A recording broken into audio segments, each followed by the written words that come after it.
Hello there, friends. Welcome to another edition of the Fantasy Maverick podcast. I'm Jimmy Maverick, and today we are going to do a reality check on the free agent frenzy that's going to be engulfing the entire league over the next month. So you're going to want to listen to this, and here we go.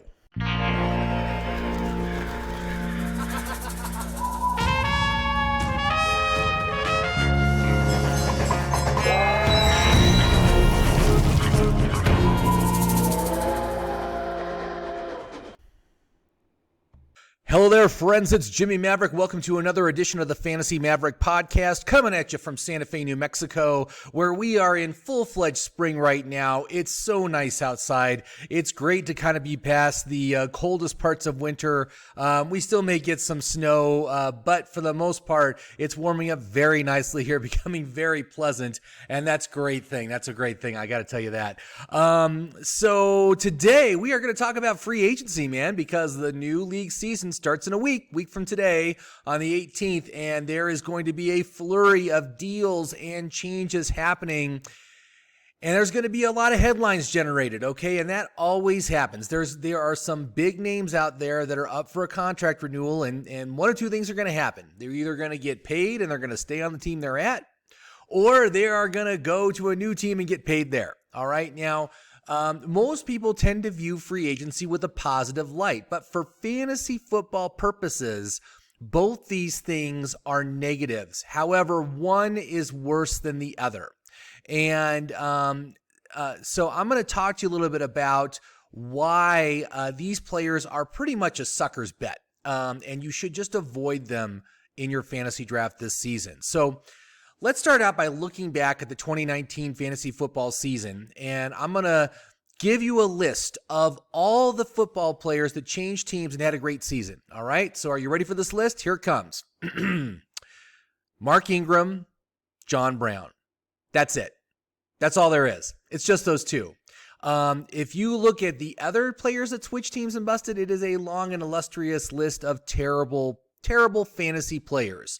Le'Veon Bell, Odell Beckham Jr., Antonio Brown, Tevin Coleman, Jared Cook, Latavius Murray, Dante Moncrief, Jamison Crowder, Terrell Williams, Deshaun Jackson, Nick Foles, Joe Flacco, and on and on. Okay, so there were some big names, and I'm sure some of you fell into that trap. You're like, oh, man, I'm totally taking Le'Veon Bell in the first round. What a deal. He's going to do great in New York. Well, the reason why these players tend to suffer, and it's like this every year. I mean, it's not like just last year. I can go back into prior seasons and give you the list of all the free agents and how many did well. And here's what it comes down to.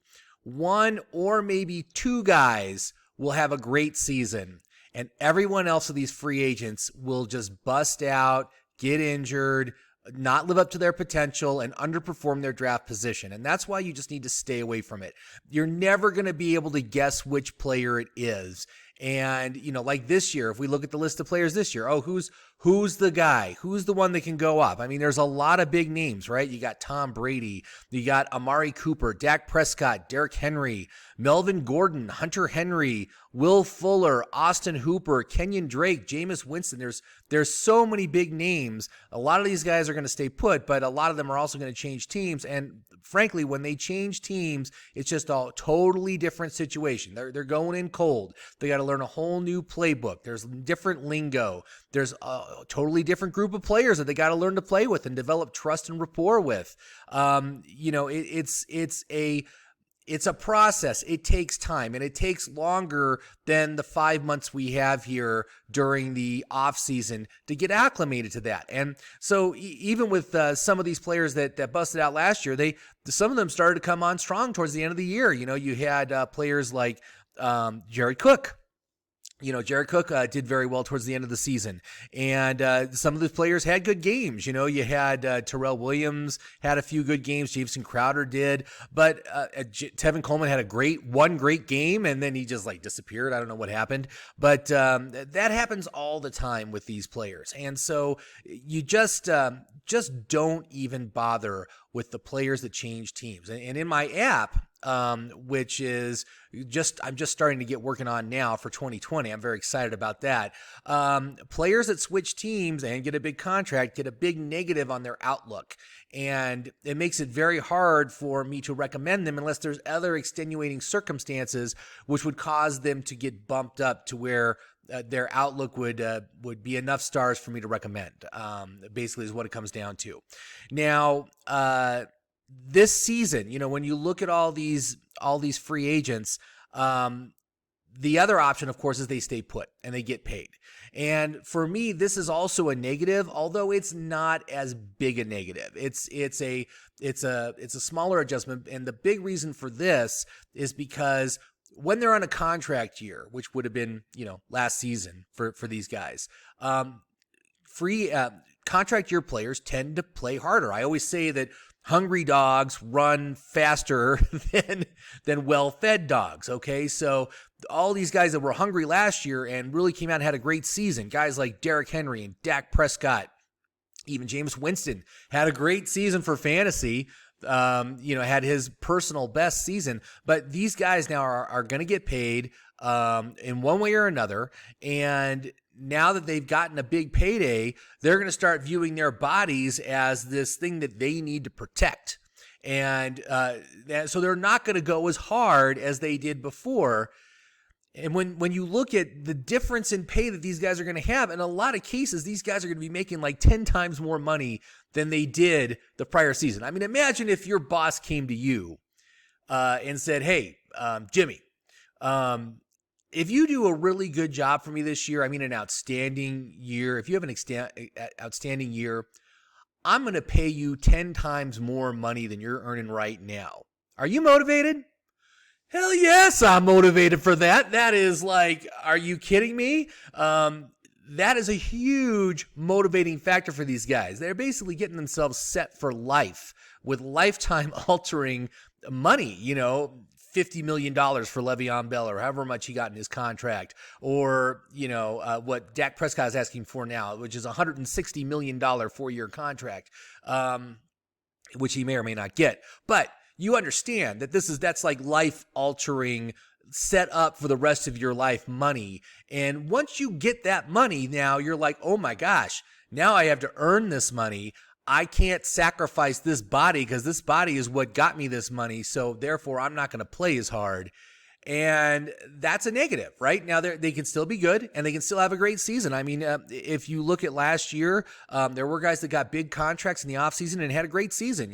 Zeke, Michael Thomas had a probably best season a wide receivers had in a long time. Julio Jones, those guys all had great seasons. But along with that, there was a lot of guys that got paid and did, and just didn't do well. Adam Thielen, Tyreek Hill, Tyler Boyd, Sterling Shepard, Kyle Rudolph, Carson Wentz, Jared Goff.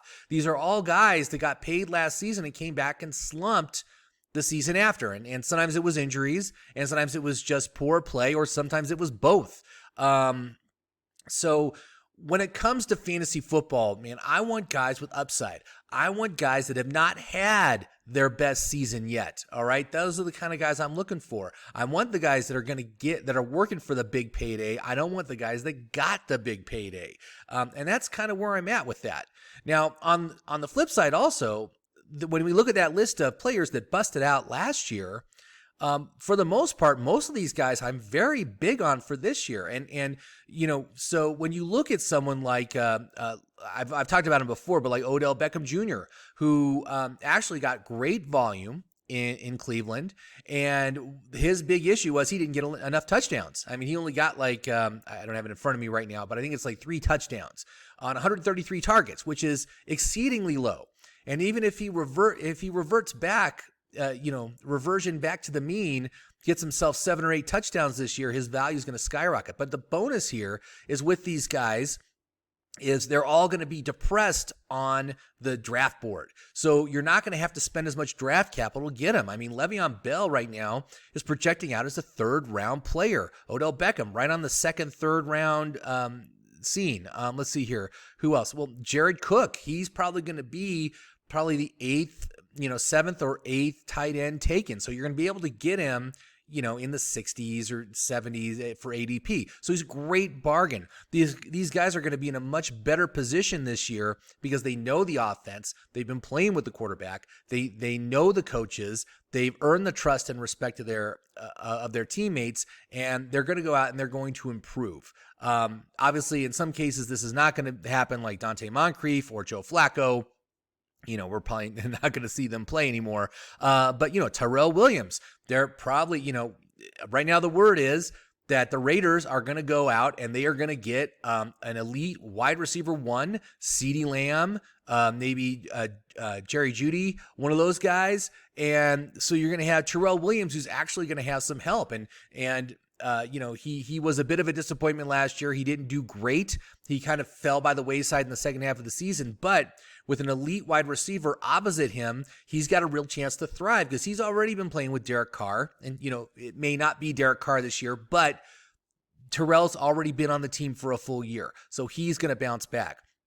Deshaun Jackson, he's older. I don't think I'd be interested in him because he's older. But there are some guys here that I would definitely be interested in taking. Latavius Murray, I think, would be a great backup to Alvin Kamara. And again, he's going to be easy to get because he's going to be farther down the draft board. So that's where we're at right now. So, take everything that happens over the next week, 2 weeks, with a grain of salt. Most of these guys you're not going to want on your fantasy team. These free agents, you're not going to want them this season, just because there's going to be letdowns and reversion and regression. So stay away from those guys and instead go for the ones that have the upside capability. And so that's where you want to look. And so that's about all the time we have for today for the Fantasy Frenzy podcast. So thank you very much for watching. I hope you liked it. And please like and subscribe below. And of course, if you have any questions or anything, send me a comment. Love to hear from you guys. And in the meantime, we're going to keep on looking at this. We got the draft coming up next month. It's an exciting time for the NFL. And of course, I want you all to win your draft this season. And I'm going to be talking to you in the next couple of weeks about some of the changes we got coming to my app, which is really going to help you make a difference on draft day and making those critical draft day decisions and finding the right players for your team. All right, so thanks once again for watching, everybody. Have yourself a great day, and I'll talk to you next week. This is the Maverick.